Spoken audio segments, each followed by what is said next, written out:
তখন বুঝতে পারবে। চান্স পাওয়ার পর মনে করি ছোরে বাপরে বাপ সবকিছু হয়ে গেছে, আমি বাংলাদেশের হিরো, মুই কি হনুরে। কিন্তু যখন অনার্স শেষ হয়ে যায়, অনার্স শেষ হওয়ার পর যখন ঢাকা বিশ্ববিদ্যালয় থেকে বের হয়, তখন চাকরি নাই। কেন? এখনো যারা তোমাকে চাকরি দিবে তারা বোকা নয়, তারা তোমার সার্টিফিকেট দেখার আগে তুমি যোগ্য কিনা তা দেখবে। যোগ্যের সাথে যদি সার্টিফিকেট হয় ফালিল্লাহিল হামদ, কিন্তু আগে দেখবে তুমি যোগ্য কিনা।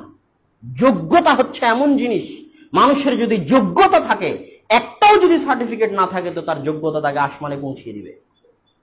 এই জন্য তোমাকে যোগ্যতা অর্জন করার চেষ্টা করতে হবে, যোগ্য হওয়ার চেষ্টা করতে হবে। আর সার্টিফিকেট যদি লাগেই, তাহলে শুধু আলেমের জন্য ভালো সার্টিফিকেটের চেষ্টা করতে হবে। ধোকায় থাকা যাবে না, ধোকায় থাকলে পরবর্তীতে আফসোস করতে হবে। ছাত্রদের উদ্দেশ্যে আলোচনার শেষাংশে, আলোচনা লম্বা করব না, ছোট করব, আলেম হওয়ার পদ্ধতি তো বলে দিলাম যে আলেম তুমি কিভাবে হবে। কিন্তু আলেম হওয়ার এই লম্বা রাস্তায়, এই দীর্ঘ রাস্তায় কি কি বৈশিষ্ট্য তোমাদের জন্য জরুরি, কি কি কাজ তোমাদের জন্য জরুরি, তার এক নাম্বার হচ্ছে সময়। একটা কথা মনে রাখবে, ছোট থেকে ছোট ছেলেরাও বুঝতে পারবা কথাটা, যে একজন গরিবকেও আল্লাহ প্রত্যেক দিন 24 ঘন্টা দেয়, একজন ধনীকেও আল্লাহ প্রত্যেক দিন 24 ঘন্টা দেয়। যার হাত পা ঠিক আছে তাকেও আল্লাহ 24 ঘন্টা দেয়, যার হাত পা লুলা ন্যাংড়া কানা তাকেও আল্লাহ 24 ঘন্টা দেয়। একটা মায়ের 5 জন 6 জন সন্তান, ওই মায়ের 5-6 জন সন্তানকে আল্লাহ 24 ঘন্টা দিয়েছে। জামিয়া সালাফের 1000 ছাত্র, 1000 ছাত্রকে আল্লাহ প্রত্যেকদিন 24 ঘন্টা দেয়। কিন্তু আজ থেকে 12 বছর পরে 1000 ছাত্রের কেউ থাকবে আসমানের তারকা হয়ে, আর কেউ থাকবে রিক্সা চালক হয়ে। কেন? এই 24 ঘন্টা সময় যে কাজে লাগিয়েছে সে আসমানের তারকা হবে। আল্লাহ সময় দিতে কাউকে কার্পণ্য করেন, এটা আল্লাহর ইনসাফ। যে আজকে কোটিপতি তাকে আল্লাহ 24 ঘন্টা সময় দিয়েছে, যে আজকে দরিদ্র তাকে আল্লাহ 24 ঘন্টা সময় দিয়েছে। তাহলে কোটিপতি কেমনে কোটিপতি হলো? একই মায়ের 6টা-7টা সন্তান, সবাইকে আল্লাহ 60 বছর বয়স দিল, প্রত্যেকদিন 24 ঘন্টা দিল একজন প্রেসিডেন্ট আর একজন রিক্সা চালক। কেন? 24 ঘন্টা সময়কে যে কাজে লাগিয়েছে সে প্রেসিডেন্ট হয়েছে, সে আলেম হয়েছে, সে ইমাম বুখারী হয়েছে, সে আহমদ বিন হাম্বল হয়েছে, সে ইবনে তাইমিয়া হয়েছে। আমি যদি তোমাকে জিজ্ঞেস করি তোমার বাড়ি কোথায়, তুমি বলবো আমার বাড়ি বগুড়া, তুমি বলবো আমার বাড়ি গাইবান্ধা, তুমি বলবো চাঁপাইনবাবগঞ্জ। আমি বলবো ভুল কথা, তুমি ভুল বলতেছো। তোমার বাড়ি বগুড়া, গাইবান্ধা, চাঁপাইনবাবগঞ্জ নয়। আমার জন্মসাল 1993, আমার বাড়ি 1993 থেকে নিয়ে যতদিন আমি বাঁচবো এটা আমার বাড়ি। এই সময়টার মধ্যে আল্লাহ আমাকে পাঠিয়েছে। এই সময় আমি মদিনাতেও থাকতে পারি, এই সময় আমি বাংলাদেশেও থাকতে পারি, এই সময় আমি ঢাকাতেও থাকতে পারি। আমার আসল বাড়ি হচ্ছে আমার সময়। তুমি যদি 2000 সালে জন্মগ্রহণ করো আর যদি 2080-তে তোমার মৃত্যু লেখা থাকে, তাহলে তোমার বাড়ি হচ্ছে 2000 থেকে 2080 সাল। এই সময়ের মধ্যে আল্লাহ তোমাকে পাঠিয়েছে। এই সময়ের মধ্যে তুমি জামিয়া সালাফিয়াতেও থাকতে পারো, তোমার গাইবান্ধার বাড়িতেও থাকতে পারো। তোমার আসল বাড়ি হচ্ছে তোমার সময়। ইয়া ইবনে আদম আন্নাকা ওয়াক্তুন আন্নাকা আইয়াম, হে আদম সন্তান তুমি হচ্ছে সময়। তোমার জীবন হচ্ছে সময়, তোমার জীবনের অপর নাম হচ্ছে সময়, তোমার থাকার বাড়ি হচ্ছে সময়, সবকিছুই সময়। যে সময়কে কাজে লাগাবে সে একদিন বড় হবে, আর যে সময়কে কাজে লাগাবে না সে বড় হতে পারবে না। আন্নাল ওয়াক্তা সাইফুন, সময় হচ্ছে তরবারির মতো। ইন তাকতাহু ইল্লা তাকতাহু ফাইন্নাহু ইয়াকতাউক, যদি সময়কে তুমি না কাটো তাহলে সময় তরবারির মতো তোমাকে কেটে দিবে। অতএব ছাত্র শুধু নয়, পৃথিবীর যে যেখানে যে পর্যায়ে আছে, একজন ইঞ্জিনিয়ার, একজন ব্যবসায়ী, একজন কৃষক, একজন আলেম, একজন ছাত্র, একজন লেখক, যারা যেখানে আছে কেউই সেখানে সফল হতে পারবে না যতক্ষণ না তার সময়কে কাজে লাগাবে। একজন ব্যবসায়ী তখনই ভালো ব্যবসায়ী হবে, সফল ব্যবসায়ী হবে, যখন তার সময়কে সঠিকভাবে কাজে লাগাবে। একজন ছাত্র তখনই ভালো ছাত্র হবে যখন তার সময়কে সঠিকভাবে কাজে লাগাবে। আলেম হওয়ার পথে সবচেয়ে বড় বৈশিষ্ট্য হচ্ছে সময়কে মূল্যায়ন করা শিখতে হবে।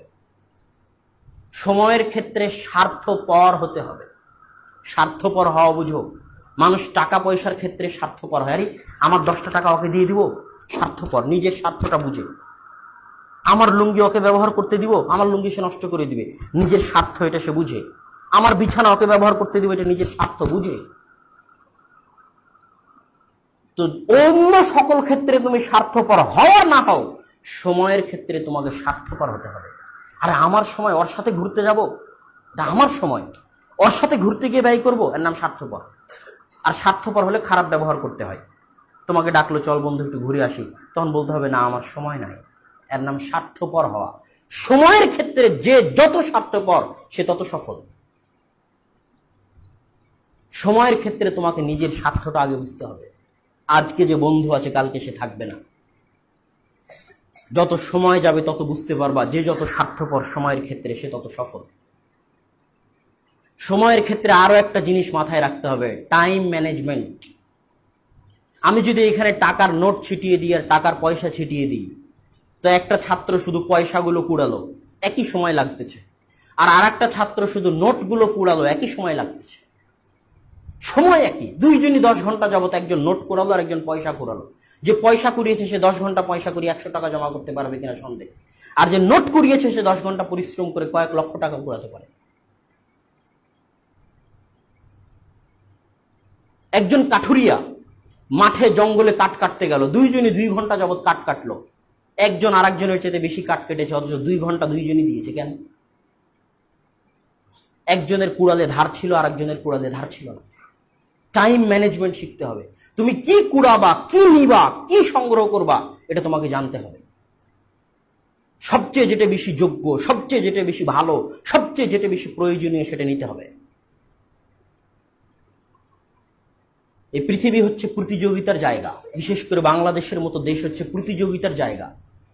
তুমি যদি সামনে না বাড়ো তাহলে পিছনে যে আছে সে তোমাকে পা দিয়ে পিছিয়ে সামনে চলে যাবে।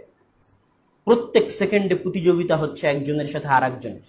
যে যার সময় যত কাজে লাগাচ্ছে সে আর একজনকে পিছনে ফেলে তত আগে চলে যাচ্ছে, আর যে যার সময় যত নষ্ট করতেছে সে আর একজনের থেকে তত পিছিয়ে পড়ে যাচ্ছে। এই জন্য সালাফে সালেহিন সময়কে খুব মূল্যায়ন করতেন। শাইখুল ইসলাম ইবনে তাইমিয়া রাহিমাহুল্লাহ যখন বাথরুমে যেতেন, তার জীবনীতে লেখা আছে, তখন বাইরে তার পৌত্র বা তার ছাত্রকে দাঁড় করিয়ে দিয়ে বলতেন, তুমি বইটা জোরে জোরে পড়ো যেন আমি বাথরুমে বসে ওই বইয়ের পড়া শুনতে পাই। ইমাম নববী রাহিমাহুল্লাহ দিনে শুধু একবার খেতেন, অল্প। কেন? বেশি খেলে বাথরুমে যেতে হবে, আর বাথরুমে গেলে সময় নষ্ট হবে, এই জন্য একবার খেতেন, অল্প খেতেন। ইমাম নববী রাহিমাহুল্লাহ 2 বছর টানা 2-3 বছর পিঠ বিছানায় রাখেননি। কেন? আল ইলমু লা ইউতিকা বা'দাহু ইল্লা আন তু'তিকা কুল্লাহু আন তু'তিহি কুল্লাক। জ্ঞানকে যদি তুমি সব কিছু দিয়ে দাও তাহলে জ্ঞান তোমাকে সামান্য কিছু দিবে। ইহইয়া ইবনে মাঈন একজন বড় মুহাদ্দিস, তার পিতা তার জন্য 10 লক্ষ দিনার ছেড়ে গেছিলেন। পুরো 10 লক্ষ দিনার সেই কালে, মানে এই কালে 100 কোটি পার, পুরো 100 কোটি টাকা তিনি জ্ঞান অর্জনের পিছনে ব্যয় করেছেন। তো জ্ঞান অর্জনের পিছনে ব্যয় করতে করতে করতে করতে তার কাছে আর জামা কেনার মতো টাকা ছিল না, স্যান্ডেল কেনার মতো টাকা ছিল না। যখন তুমি জ্ঞানকে সব দিয়ে দিবে, ধন সম্পদ, টাকা পয়সা, সময়, শ্রম, তখন জ্ঞান তোমাকে অল্প কিছু দিবে।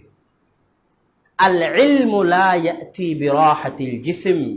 শরীরের আরামে জ্ঞান আসে না, শরীরকে কষ্ট দিলে জ্ঞান আসে। আরো একটা জিনিস মনে রাখবে, সাময়িক আনন্দ লং টার্ম পেইনের জন্য দায়ী, আর শর্ট টার্ম পেইন, সাময়িক কষ্ট, লং টার্ম প্লেজার নিয়ে আসে, দীর্ঘস্থায়ী শান্তি সুখ নিয়ে আসে। এখন সামান্য খেলাধুলা, সামান্য গল্প, সামান্য বাইরে যাওয়াতে একটা আনন্দ হচ্ছে, এই সাময়িক আনন্দ দীর্ঘস্থায়ী দুঃখ নিয়ে আসবে, জীবনে ব্যর্থ হয়ে যাবে, জীবনে সফল হতে পারবে না। আর সাময়িক যদি কষ্ট হয়, ঘরে বসে থেকে পড়তে একটু কষ্ট হচ্ছে, সবাই গল্প করতেছে আমি গল্প করতেছি না, একটু কষ্ট হচ্ছে, সবাই খেলতে গেছে আমি খেলছি না, একটু কষ্ট হচ্ছে, সবাই খাচ্ছে আমি খাচ্ছি না, একটু কষ্ট হচ্ছে। এই সাময়িক কষ্টগুলো একদিন চিরস্থায়ী আনন্দ এবং সফলতা সুখ নিয়ে আসবে। অতএব আমরা আলোচনা করছিলাম যে আলেম হওয়ার পথে সবচেয়ে বড় 1 নম্বর বৈশিষ্ট্য হচ্ছে সময়কে মূল্যায়ন করতে হবে। 2, পরিশ্রম করতে হবে, যে যত পরিশ্রমী সে তত সফল। 3, দীর্ঘদিন পড়াশোনা করতে হবে, লেগে থাকতে হবে, শুরু করলে ছাড়া যাবে না, লেগে থাকতে হবে অল্প করে হলেও। 4, জুনুন, পাগলামি থাকতে হবে। একজন মা যদি তার সন্তানকে হারিয়ে দেয়, তাহলে ওই সন্তানকে পাওয়ার জন্য মা যেমন পাগল হয়ে যায়, ইলমের জন্য যে এরকম পাগল হতে পারবে সে আলেম হবে। জুনুন, ইলমের জন্য পাগলামি, ভালোবাসা থাকতে হবে যে আমি ইলম অর্জন করেই ছাড়ব। একটা মানুষকে আমি যদি তোমাকে পানির মধ্যে ডুবিয়ে ধরি, পদ্মা নদীতে যদি তোমাকে ডুবিয়ে ধরি এবং তোমাকে ডুবে ঠেসে ধরে আছি, মনে করো, কল্পনা করো যে আমি তোমাকে পদ্মা নদীতে পানিতে ডুবিয়ে ঠেসে ধরে আছি, এখন পদ্মা নদীর ওই পানিতে তুমি ডুবে মারা যাচ্ছ, অথই সমুদ্রে তুমি হাবুডুবু খাচ্ছ। এখন বাঁচার জন্য যেমন তুমি পাগল হয়ে গেছো, জান প্রাণ দিয়ে ছটফট করতেছো, যে ইলমের জন্য এরকম পাগল হতে পারবে সে আলেম হবে। কথা মনে হয় বুঝাতে পারিনি। জুনুন থাকতে হবে ইলমের জন্য, পাগল হয়ে যেতে হবে ইলমের জন্য, তাহলে আলেম হবা।